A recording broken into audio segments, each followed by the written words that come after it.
Bapak Ibu yang terkasih di dalam Tuhan, kita akan bersama-sama kembali mendengarkan firman Tuhan. Dan sebelumnya kita berdoa. Mari kita berdoa. Kami bersyukur kepada Tuhan atas segala kebaikan-Mu dalam hidup kami. Dan kembali pagi hari ini, kami mau bersama-sama merenungkan firman-Mu yang memberikan kami kekuatan dan juga membuat kami dapat mengerti kehendak-Mu dalam hidup kami Bapa. Tuhan, tolong dengan Roh Kudus-Mu agar kami mampu memahami bahkan melakukannya dalam kehidupan kami. Engkau ditinggikan, dipermuliakan lewat pemberitaan firman ini, dan segala puji hormat kemuliaan hanya bagi Tuhan. Dalam nama Yesus kami berdoa. Amin. Saudara-saudara yang terkasih di dalam Tuhan, kita akan bersama-sama melihat firman Tuhan yang bertemakan mindset untuk tetap setia. Firman Tuhan hari ini dengan tema mindset untuk tetap setia. Mari bersama-sama kita membuka kitab 1 Raja-Raja 18 ayat 21 sampai 22. Kitab 1 Raja-Raja 18 ayat 21 dan 22. Jika Bapak Ibu sudah mendapatkannya, saya akan membacakannya bagi Bapak Ibu sekalian. 1 Raja-Raja 18 ayat 21 dan 22, demikian firman Tuhan. Lalu Elia mendekati seluruh rakyat itu dan berkata, "Berapa lama lagi kamu berlaku timpang dan bercabang hati? Kalau Tuhan itu Allah, ikutilah dia, dan kalau Baal, ikutilah dia." Tetapi rakyat itu tidak menjawabnya sepatah kata pun. Lalu Elia berkata kepada rakyat itu, "Hanya aku seorang diri yang tinggal sebagai nabi Tuhan. Padahal nabi-nabi Baal itu ada 450 orang banyaknya." Saudara-saudara yang terkasih di dalam Tuhan Yesus Kristus, tidak mudah bagi kita anak-anak Tuhan untuk hidup di dalam kondisi zaman seperti Elia, di mana mayoritas masyarakat, bahkan termasuk anak-anak Tuhan, sudah meninggalkan Tuhan dan berpaling kepada Allah yang lain. Bayangkan Bapak Ibu, kalau kita diperhadapkan dengan satu kondisi yang seperti ini, kita mungkin tidak bisa bertahan. Kita mungkin bisa terpengaruh. Kita melihat bagaimana Elia dapat tetap setia melayani Tuhan yang dia percaya. Tuhan yang dikenal sebagai Tuhan Abraham, Ishak, dan Yakub. Ini tidak mudah. Dia akan mengalami satu tekanan dari orang-orang yang tidak menyukai kalau Elia tetap melayani Tuhan Allah Abraham, Ishak, dan Yakub itu. Dan ini bisa terjadi kepada kita. Ini enggak hal yang mudah Bapak Ibu. Kita hidup di dalam kehidupan yang dimana orang-orang di sekitar kita berbeda dengan apa yang kita yakini, itu tidaklah mudah. Dan Bapak Ibu yang terkasih, Elia bukan hanya hidup di tengah orang-orang yang saat itu sudah meninggalkan Tuhan.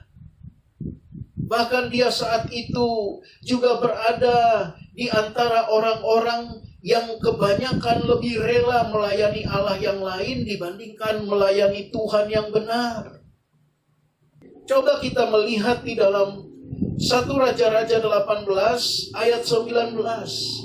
"Sebab itu suruhlah mengumpulkan seluruh Israel ke Gunung Karmel, juga nabi-nabi Baal yang 450 orang itu, dan nabi-nabi Asyera yang 400 itu, yang mendapat makan dari meja istana Izebel." Perhatikan Bapak Ibu, Elia tidak hanya hidup di antara orang-orang yang saat itu sudah meninggalkan Tuhan, termasuk umat Allah Israel yang meninggalkan Allah yang benar. Tetapi Elia juga hidup di antara orang-orang yang rela untuk melayani Allah yang lain. Kita melihat begitu banyaknya nabi-nabi Baal dan juga nabi-nabi Asyera pada waktu itu. 450 nabi Baal ditambah dengan 400 nabi-nabi Asyera. Total 850 nabi-nabi palsu yang melayani Allah yang lain. Dan Elia harus hidup di antara mereka. Ini tidak mudah. Jadi Bapak Ibu yang terkasih, kalau Elia mampu terus melayani Tuhan yang benar, ini bukan karena kekuatan Elia, tapi ini juga karena Tuhan yang memampukan Elia untuk terus tetap dapat setia. Jadi sekali lagi saya mau tekankan, tidak mudah kalau kita anak-anak Tuhan diperhadapkan dengan kondisi seperti zaman ini. Kalau kita mau jujur bahwa kondisi keadaan zaman yang kita hidup di sekarang berbeda tipis dengan kondisi dan kehidupan di zaman Nabi Elia. Saya bukan berbicara dari sisi teknologi atau kemajuan zaman, dari modernitasnya. Tetapi saya berbicara dari akhlak. Saya berbicara dari sisi religiusnya. Bahwa apa yang kita alami, apa yang kita hidupi sekarang tidak jauh berbeda dengan apa yang dialami oleh Elia pada zamannya. Banyak orang percaya yang meninggalkan Tuhan yang benar dan memilih Tuhan yang lain. Sekarang bukan sebuah isapan jempol atau bukan sebuah rahasia. Kita mendengar banyak orang-orang yang tadinya orang percaya, akhirnya mereka beralih dan meninggalkan Tuhan yang benar dan memilih Tuhan yang lain hanya karena sesuatu hal yang mereka kejar, Bapak Ibu. Entah itu berbicara tentang tahta, itu berbicara tentang kekuasaan, berbicara tentang pekerjaan, berbicara tentang pasangan hidup, dan lain sebagainya. Jadi banyak orang percaya yang meninggalkan Tuhan yang benar dan memilih Tuhan yang lain karena berbagai alasan. Karena berbagai hal. Yang pasti bahwa ini sebuah tindakan yang menyakiti hati Tuhan. Sama seperti apa yang diperbuat oleh orang-orang Israel pada zaman Elia. Meninggalkan Tuhan yang benar dan beralih kepada Tuhan yang lain. Daya tarik dunia kadang turut berpengaruh dan berubah menjadi berhala yang membuat seseorang rela meninggalkan Tuhan yang benar. Dan ini adalah hal yang tadi saya sudah singgung di depan.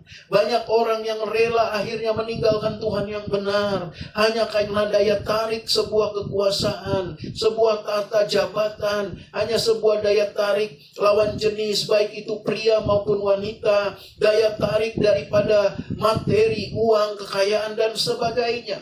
Ketenaran, kepamoran, dan lain sebagainya. Kadangkala itu menjadi berhala di dalam kehidupan kita, yang kita rela mengejar itu sedemikian rupa untuk kita memperoleh itu dan kemudian bisa menikmatinya. Sementara di lain hal, di lain sisi, kita meninggalkan sesuatu yang paling berharga dalam kehidupan kita, yang sangat berharga untuk menentukan keselamatan kita di dunia ini dan di dalam kehidupan yang akan datang kelak. Kita tinggalkan Yesus. Kita tinggalkan Tuhan yang benar. Itu sebabnya hari ini Tuhan mau berbicara kepada kita bagaimana caranya kita untuk tetap setia kepada Tuhan. Akhir-akhir ini dibutuhkan yang namanya kesetiaan. Kesetiaan menjadi sesuatu yang langka di dalam hidup kekristenan. Orang bisa dengan begitu cepat meninggalkan Yesus hanya karena mengejar sesuatu. Dan kita sudah mendengar banyak anak Tuhan yang akhirnya melepaskan imannya dari iman yang benar ini, daripada Yesus Kristus Sang Juru Selamat dunia ini, dan beralih kepada ilah-ilah yang lain. Hal ini, Bapak Ibu yang terkasih, harus kita sikapi dengan serius. Kita tidak boleh seakan-akan tidak peduli, karena ingat dengan baik bahwa mereka pun perlu untuk diselamatkan. Jadi, mari kita melihat hal ini dengan serius menurut kacamata firman Tuhan. Bahkan menerapkannya di dalam kehidupan kita secara pribadi. Bagaimana kita bisa tetap setia kepada Tuhan di tengah zaman yang begitu memikat ini, di tengah keadaan dunia yang terus memberikan kepada kita sebuah pilihan. Berbicara tentang kenikmatan hidup, kenyamanan, dan lain sebagainya, yang belum tentu kita dapatkan pada saat kita mengikut Tuhan. Karena mengikut Tuhan, Tuhan memang memberkati kehidupan kita. Tuhan pasti memperhatikan kita. Tapi ingat dengan baik, semuanya itu seturut dengan waktunya Tuhan. Berkat yang dicurahkannya seturut dengan waktunya. Pemeliharaannya dinyatakan kepada kita juga seturut dengan kehendaknya yang kadangkala ini tidak sesuai dengan apa yang kita ingini, karena manusia maunya instan, manusia maunya serba cepat, dan dunia bisa memberikan itu secara instan. Jadi ada sebuah pilihan, dunia atau Tuhan.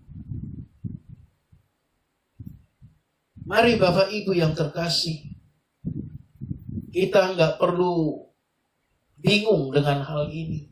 Seakan-akan bertanya, ya tapi kenapa Pak Pendeta, kok Tuhan izinkan terjadi? Tuhan harusnya kan bisa membuat hati manusia itu tidak berpaling kepada hal-hal yang lain kecuali Tuhan. Saya mau katakan kepada Bapak Ibu sekalian, Tuhan sejatinya bisa membuat seperti itu. Tapi kalau Tuhan lakukan seperti itu, artinya yang pertama, kita bukan manusia, kita ini robot. Yang kedua, kalau Tuhan lakukan seperti itu, Tuhan buat hati kita ini tetap kepada Tuhan dan tidak berpaling kepada yang lain. Artinya bahwa kasih kita kepada Tuhan bukanlah kasih yang asli, yang murni, tetapi itu hanyalah sebuah rekayasa daripada Tuhan. Tuhan mau yang murni dari kita. Tuhan mau hati yang tulus, yang penuh dengan keikhlasan mengasihi Dia. Tanpa ada paksaan, tanpa ada hal-hal yang membuat kita akhirnya terpaksa untuk mengasihi Tuhan. Jadi Bapak Ibu, hal ini pun juga tidak perlu mengherankan kita. Kenapa ini bisa terjadi? Karena firman Tuhan sudah memperingatkan kepada kita bahwa sebelum kedatangan Yesus Kristus kedua kali, maka akan terjadi kemurtatan terlebih dahulu. Hal ini sudah dikatakan oleh firman Tuhan. Jadi kita tidak perlu lagi Bapak Ibu bingung dengan kejadian ini dan seakan-akan berkata di dalam hati kita bahwa Tuhan kita itu lemah, tidak bisa menjaga anak-anaknya, sehingga banyak anak-anaknya yang berpaling dari Dia. Dan apapun pikiran kita, jangan kita berpikir demikian, karena memang Alkitab sudah menuliskan kepada kita, Alkitab sudah memberitahukan kepada kita bahwa kemurtatan harus terjadi menjelang kedatangan Yesus Kristus yang kedua kali. Kita lihat bersama-sama di dalam Injil Matius pasal yang ke-24, sehingga kita bisa tahu Alkitab sudah mengatakannya jauh sebelumnya kepada kita sekalian, mengingatkan setiap kita bahwa kemurtatan adalah sebuah bagian dari skenario menjelang kedatangan Tuhan yang kedua kali ke dunia ini. Mari kita lihat Matius 24 ayat yang ke-10. Saya bacakan bagi Bapak Ibu sekalian. Dan banyak orang akan murtad dan mereka akan saling menyerahkan dan saling membenci. Perhatikan di dalam ayat itu dikatakan dan banyak orang akan murtad. Sampai di sini Bapak Ibu tolong garis bawahi dulu kata ini. Di dalam Matius 24 ayat yang ke-10 kita akan lihat di dalam firman Tuhan yang lain. Firman Tuhan yang berbicara tentang hal ini setelah kenaikan Yesus ke surga. Hal yang sama dinyatakan di dalam kitab 2 Tesalonika 2 ayat yang ketiga. Demikian firman Tuhan. Janganlah kamu memberi dirimu disesatkan orang dengan cara yang bagaimanapun juga. Sebab sebelum hari itu haruslah datang dahulu murtad dan haruslah dinyatakan dahulu manusia durhaka yang harus binasa. Perhatikan Bapak Ibu. Di dalam surat 2 Tesalonika 2 ayat yang ketiga pun dikatakan bahwa harus dinyatakan dahulu murtad dan kemudian baru Yesus datang. Di dalam Alkitab yang saya miliki Bapak Ibu, kitab 2 Tesalonika 2 ini, perikop yang kita baca, itu memiliki judul kedurhakaan sebelum kedatangan Tuhan.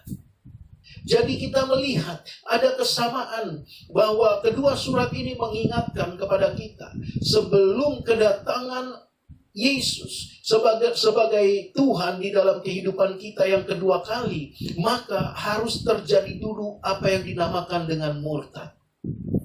Orang-orang akan banyak yang meninggalkan Tuhan. Bagi saya ini sebuah penggenapan, Bapak Ibu, dari ayat firman Tuhan yang berkata bahwa sempitlah jalan yang menuju kepada kehidupan yang kekal, tapi lebarlah jalan yang menuju kepada kebinasaan. Dengan banyaknya orang yang murtad, maka semakin sedikit orang yang masuk melalui pintu yang sempit itu untuk menuju kepada kehidupan yang kekal. Bagian kita sebagai anak-anak Tuhan adalah mempersiapkan diri kita untuk kita tetap setia kepada Tuhan, untuk kita tetap setia kepadanya sampai Dia datang menjemput kita sekalian. Bahkan bukan hanya untuk diri kita saja, kita harus tekankan ini dan ajarkan ini juga kepada orang-orang yang kita kasihi, kepada istri, kepada anak, kepada suami kita, dan siapapun orang yang kita kenal. Kita harus menekankan ini dan mengingatkan mereka bahwa harus menjaga untuk tetap setia kepada Tuhan sampai Tuhan datang. Perhatikan Bapak Ibu, di dalam 2 Tesalonika 2 ayat yang ketiga, kata murtad di dalam ayat itu dari bahasa aslinya apostasia. Apostasia di dalam bahasa Inggris merujuk kepada apostasi yang artinya murtad, defection yang artinya menyeberang atau meninggalkan, dan a falling away, jatuh sangat dalam. Dari makna kata apostasia ini Bapak Ibu, kita memahami dan mengerti bahwa kata murtad itu tidak hanya selalu berarti berpindah agama. Kita harus memahami murtad ini di dalam iman kekristenan kita memiliki makna yang sangat luas, memiliki arti yang dalam. Tidak sekedar seseorang yang berpindah dari Kristen kepada agama yang lain, dia dikatakan murtad. Dari makna yang terkandung di bahasa asli itu, kita melihat bahwa murtad tidak berbicara sekedar perpindahan agama. Saat seseorang anak Tuhan sudah tidak menempatkan Tuhan sebagai yang paling penting di dalam kehidupannya, maka sudah masuk dalam kategori murtad. Saat Yesus tidak ada tempat di dalam hati kita sebagai yang paling utama, yang paling berharga, yang paling mulia, maka kita sebagai anak Tuhan sudah masuk dalam kategori murtad. Karena artinya kita sudah jatuh sangat dalam. Banyak hal dalam kehidupan kita Bapak Ibu yang bisa menggerus setia kita kepada Tuhan, yang bisa menggerus kasih kita kepada Tuhan.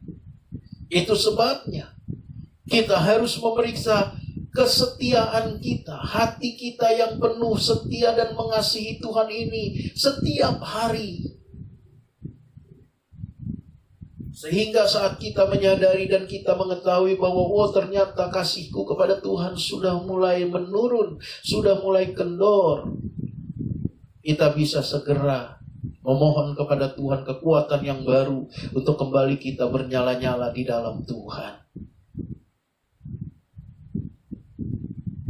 Untuk kita bisa tetap setia kepada Tuhan, maka harus memiliki mindset atau pola pikir yang baru. Kita harus diubahkan mindset kita.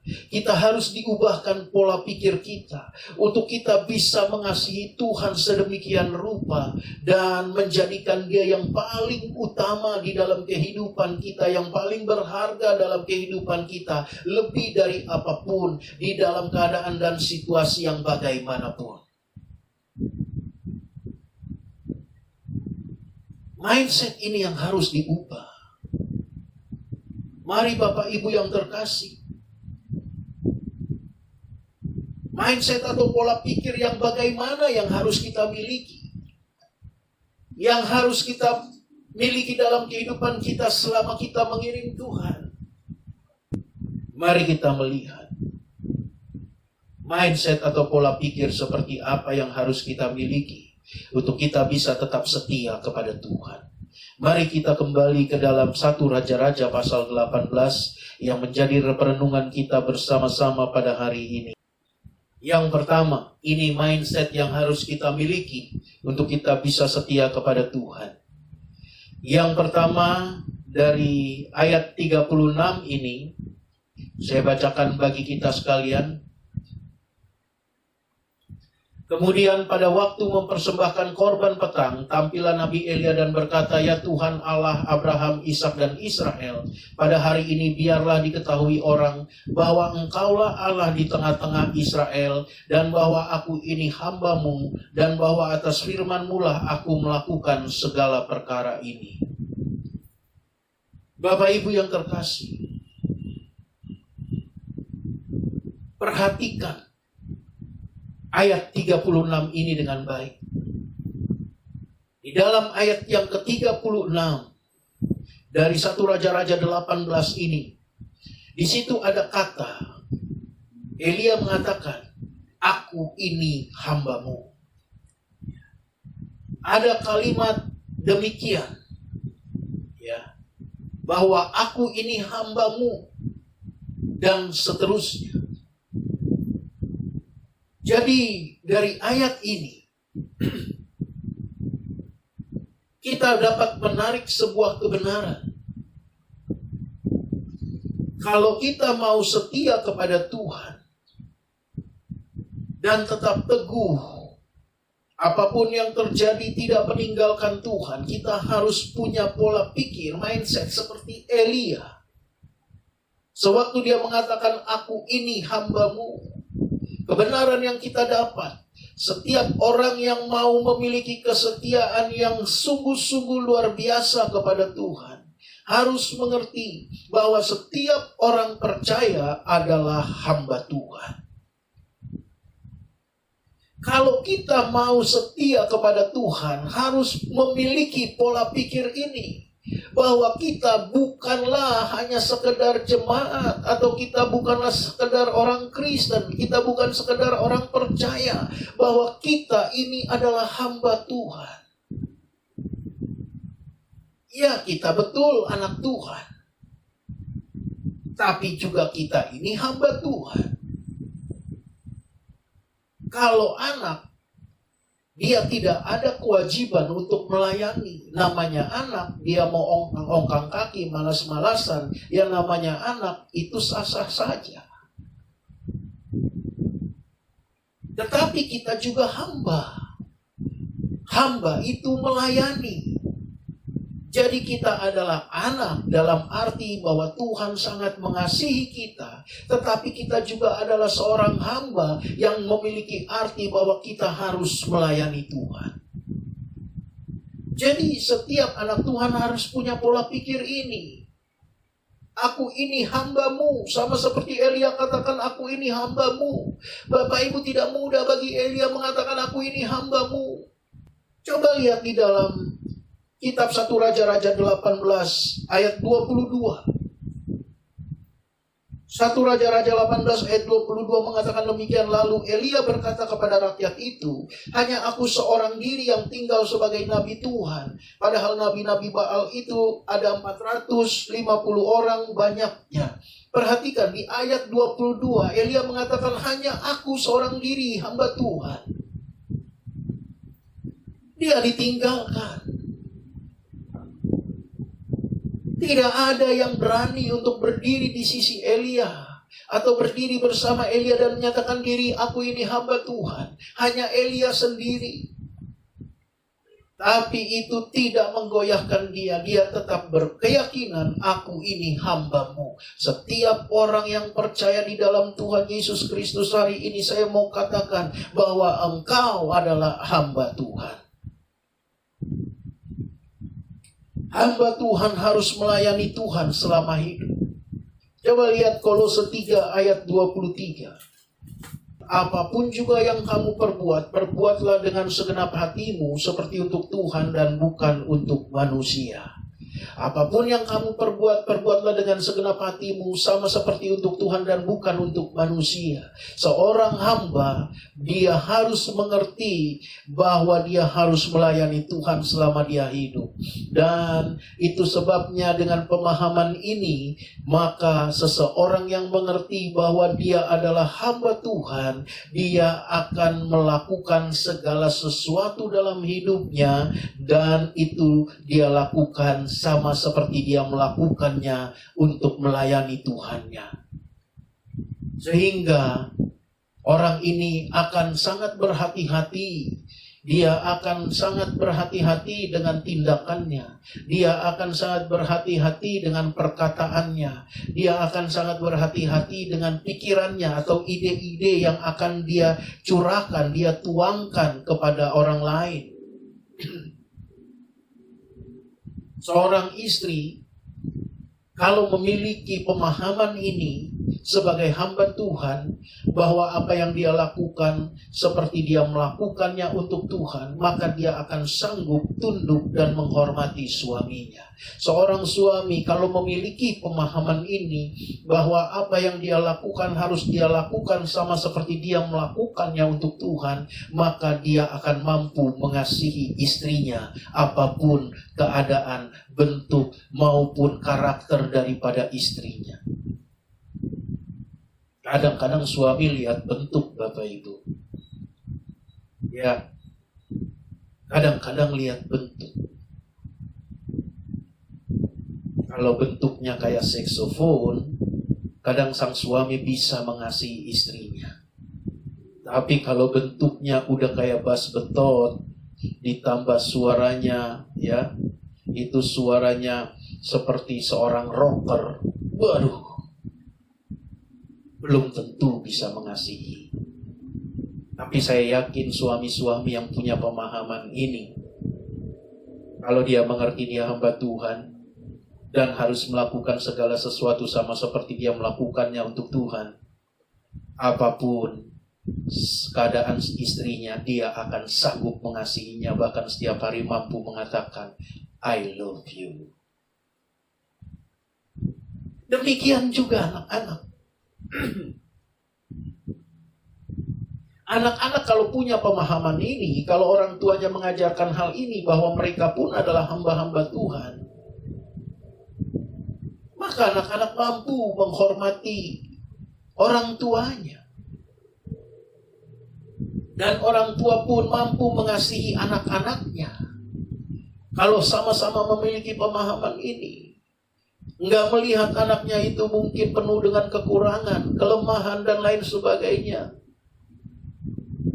Orang tua nggak akan berkata, dasar bego lo, nggak kayak anaknya si Pak Amran, juara terus. Lo apaan? Nggak akan demikian. Nggak akan membuat anaknya menjadi berkecil hati, menyakiti anaknya dengan perkataan dan lain sebagainya. Jadi pahami ini. Kalau kita sebagai hamba Tuhan memiliki pola pikir bahwa kita ini adalah hamba-hamba Tuhan, tidak terbatas hanya hamba-hamba Tuhan yang ada di gereja, yang berkhotbah setiap hari dan lain sebagainya, yang melakukan pelayanan demi pelayanan. Kalau kita memiliki pemahaman ini, maka kita akan mampu untuk melayani Tuhan. Dan waktu kita melayani Tuhan, maka kita akan melayani seperti yang dikatakan oleh firman Tuhan dalam Kolose 3 ayat 23. Segala apapun yang kita lakukan sama seperti kita melakukannya untuk Tuhan. Jadi Bapak Ibu yang terkasih, orang yang punya pemahaman bahwa dia adalah hamba Tuhan, dia akan memberikan dirinya untuk melayani Tuhan dalam bentuk apapun. Melayani Tuhan tidak harus di gereja, menjadi seorang pengkhotbah, masuk sekolah Alkitab, dan kemudian jadi pendeta. Tidak harus demikian. atau menjadi seorang penginjil keluar masuk desa, kampung, dan keluar daerah. Tidak harus demikian. Melayani Tuhan bisa kita lakukan 24 jam dalam kehidupan kita, apapun profesi kita. Selama kita berpatokan bahwa yang kita lakukan, yang kita perkatakan, yang kita pikirkan, semuanya kita lakukan sama seperti untuk Tuhan. Itu kita sudah melayani Tuhan. Yang kedua, kita lihat 1 Raja-Raja pasal 18 tadi. 1 Raja-Raja pasal 18 ayat 37. 1 Raja-Raja 18 ayat 37, demikian firman Tuhan. Jawablah aku ya Tuhan, jawablah aku, supaya bangsa ini mengetahui bahwa Engkaulah Allah ya Tuhan, dan Engkaulah yang membuat hati mereka tobat kembali. Ayat 37, perhatikan kata ini Bapak Ibu. Di sini ada kata, supaya bangsa ini mengetahui bahwa Engkaulah Allah ya Tuhan. Supaya bangsa ini mengetahui, maksudnya bangsa yang tidak kenal Tuhan dan juga bangsa yang kenal Tuhan. Karena waktu Elia mengatakan itu, di sekitarnya ada orang-orang Sidon dan juga ada orang-orang Israel.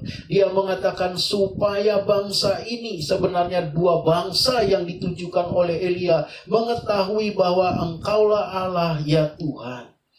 Jadi dari ayat ini kita dapati satu kebenaran bahwa Tuhan yang kita percaya adalah Tuhan yang benar. Untuk kita mampu setia kepada Tuhan kita, untuk kita mampu tetap teguh untuk melayani Dia dan mengasihi Dia sepenuh hati kita, kita harus memiliki mindset atau pola pikir bahwa Tuhan yang kita percaya adalah Tuhan yang benar. Orang yang gak yakin kalau Tuhan yang dia pilih atau Tuhan yang dia percaya adalah Tuhan yang benar akan dengan mudah meninggalkan. Tapi kalau dia tahu dan dia yakini bahwa tidak ada Tuhan yang benar selain Tuhannya, tidak ada Allah selain Allah yang dia percaya. Karena di dunia ini hanya ada satu Allah, satu Tuhan. Dan kalau dia percaya bahwa Tuhan yang dia sembah dan dia percaya itu adalah yang benar, dia tidak akan melepaskan Tuhannya. Bapak Ibu, sebagai contoh, Bapak Ibu punya ikat pinggang. Ikat pinggang yang Bapak Ibu tahu karena Bapak Ibu beli sendiri, bahwa itu original, asli, ya. Selain mungkin harganya mahal, Bapak Ibu beli memang dari toko yang terpercaya. Ikat pinggang itu mahal, asli, Bapak Ibu tahu. Kemudian, ya, sekalipun ikat pinggang itu sudah lama Bapak Ibu pakai, dan mungkin sudah tidak terlihat terlalu mulus lagi, tidak seperti pada waktu awal beli. Dan ada seseorang yang menawarkan kepada Bapak Ibu memberikan ikat pinggang dengan merek yang sama, tetapi bukan asli, bukan original. Ya, mungkin KW1 lah, istilahnya demikian. Dan Bapak Ibu tahu, saya yakin dan percaya Bapak Ibu tidak akan mau melepaskan ikat pinggang yang lama yang Bapak Ibu beli sendiri dan Bapak Ibu tahu itu adalah original dan asli.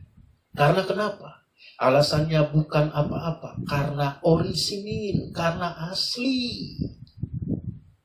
Demikian juga kalau kita percaya bahwa iman kita menyembah Allah yang benar, iman kita menyembah Allah yang asli, Tuhan yang benar, maka kita tidak akan berpaling kepada yang lain, sekalipun yang lain mungkin kelihatannya lebih bagus, mungkin kelihatannya lebih baik. Jadi untuk kita bisa setia kepada Tuhan, ubah pola pikir kita, mindset kita ini harus diubah. Kita harus punya mindset percaya dulu, yakin dulu bahwa Allah yang kita sembah di dalam nama Yesus Kristus Tuhan adalah satu-satunya Tuhan yang benar. Dan tidak ada Tuhan selain Yesus Kristus. Mereka yang meninggalkan Tuhan, yang meninggalkan Yesus, walaupun untuk alasan yang bermacam-macam, intinya bagi kita, mereka tidak meyakini bahwa Tuhan yang mereka sembah, Tuhan yang mereka percaya adalah Tuhan yang benar. Kalau mereka percaya Yesus Tuhan satu-satunya Tuhan yang benar di muka dunia ini, di muka bumi ini, di alam semesta ini, saya yakin apapun harga yang diberikan kepada mereka, apapun yang diberikan kepada mereka, mereka tidak akan lepaskan Yesus. Bapak Ibu, Tuhan yang kita sembah di dalam nama Yesus, satu-satunya Tuhan yang benar. Tuhan yang benar itu adalah Tuhan yang berkuasa atas dunia dan akhirat. Dan ternyata hal ini pun diperkuat Bapak Ibu oleh saudara sepupu kita. Yesus yang mereka kenal sebagai Isa Al-Masih, di dalam kitab suci mereka mengatakan bahwa Yesus atau Isa Al-Masih ini sebagai yang terkemuka di dunia dan di akhirat. Dan itu terdapat di dalam kitab suci mereka, di dalam Quran surat Ali Imran ayat 45. Bapak Ibu bisa membacanya sendiri.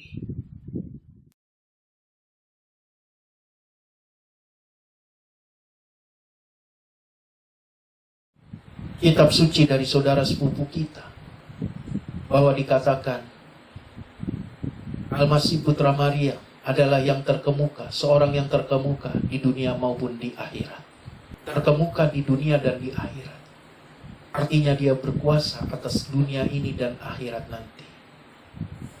Tetapi apa yang dinyatakan oleh kitab suci dari saudara sepupu kita ini mendukung sebuah pernyataan yang ada di dalam Alkitab.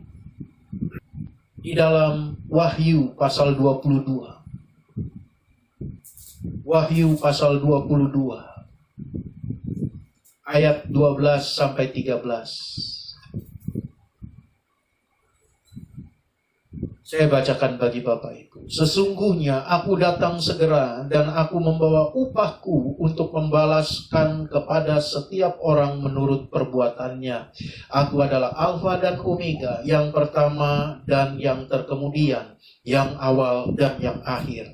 Firman Tuhan di dalam kitab Wahyu pasal yang ke-22 ayat 12 sampai 13 mengatakan kepada kita bahwa dia akan datang kembali. Dia akan datang kembali ke dalam dunia ini, dan dia adalah sebagai yang awal dan yang akhir. Dia adalah Alfa dan Omega. Artinya apa Bapak Ibu? Betul, Yesus akan datang kembali kedua kali. Dia sudah naik ke surga dan akan datang kembali, dan dia adalah Alfa dan Omega, yang awal dan yang akhir. Berbicara dia ada sebelum kehidupan ada, dan dia tetap ada setelah dunia ini tidak ada. Yesus mengatakan demikian. Perhatikan Wahyu 22 ini.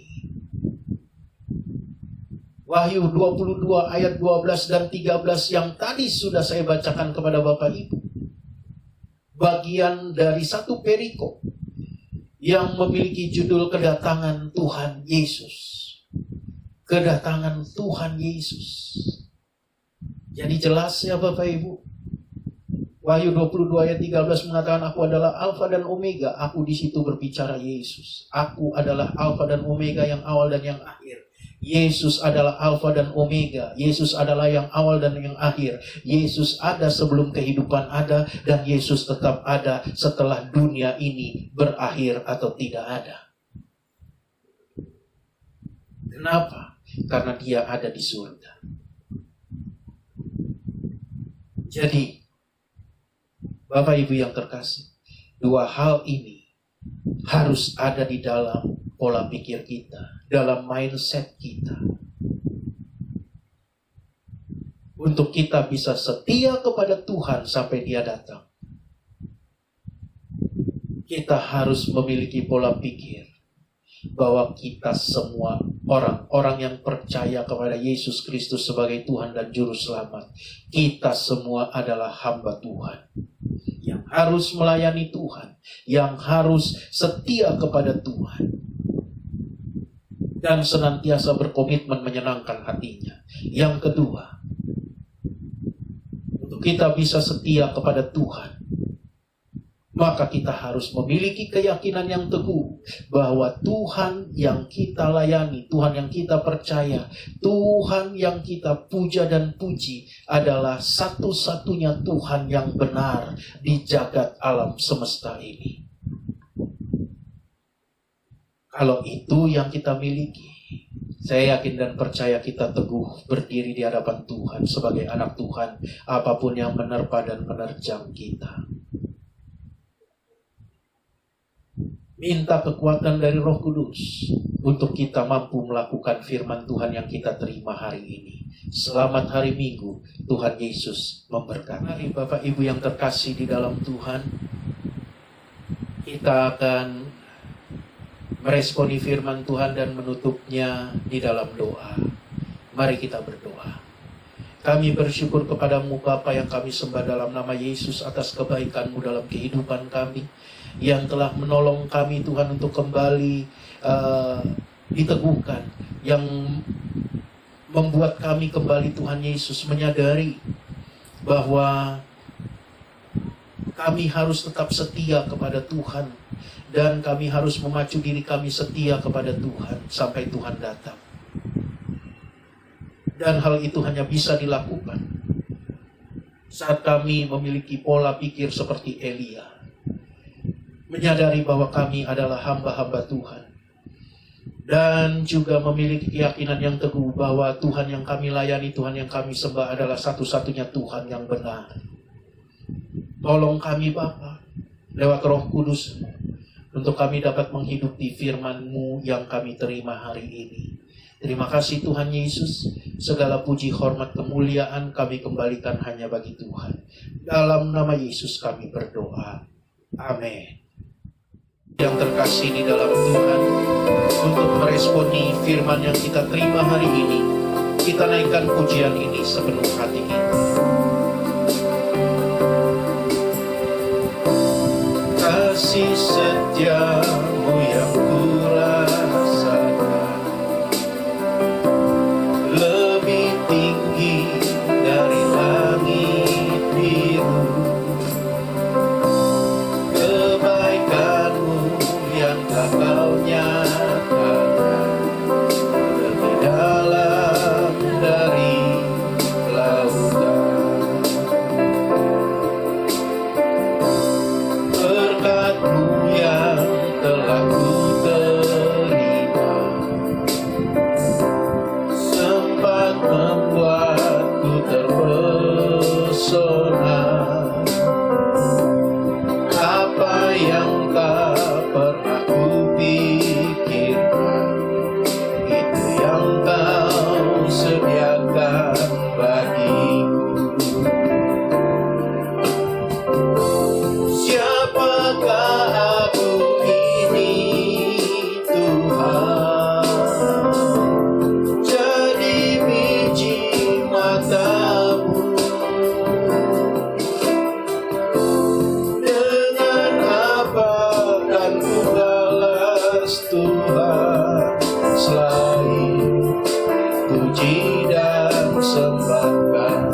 Bapak Ibu yang terkasih di dalam Tuhan, usai sudah ibadah kita hari ini, dan kita akan menutupnya di dalam doa serta menerima berkat yang Tuhan persiapkan bagi kita semua. Mari kita berdoa. Bapa yang baik, Bapa di dalam surga, Bapa di dalam nama Yesus, terima kasih untuk firman-Mu yang kami terima pada hari ini. Kembali mengingatkan kami agar senantiasa kami memeriksa diri kami, khususnya untuk kesetiaan kami kepada Tuhan, dan terus berjuang untuk tetap setia sampai Tuhan datang menjemput kami semua. Terima kasih Bapa, kuatkan kami dengan Roh Kudus-Mu, sehingga hidup kami sungguh-sungguh mempermuliakan Tuhan. Dan sekarang kami membuka hati kami untuk menerima berkat yang Tuhan sudah persiapkan untuk menjadi bagian dalam kehidupan kami. Saudara-saudara yang terkasih di dalam Tuhan Yesus Kristus, permata hati Tuhan, sekarang arahkan hati dan pikiran kita kepada Tuhan. Dan dengan iman terimalah segala berkat dan rahmat dari Allah Bapa di surga, cinta kasih daripada Tuhan kita Yesus Kristus, penghiburan kekuatan daripada Roh Kudus, kiranya turun dalam kehidupan kita sekalian, memampukan kita untuk tetap hidup setia dan kuat di dalam Tuhan, hari ini, esok, sampai Maranatha, Yesus datang menjemput kita sekalian. Haleluya. Amin. Selamat hari Minggu. Tuhan Yesus memberkati.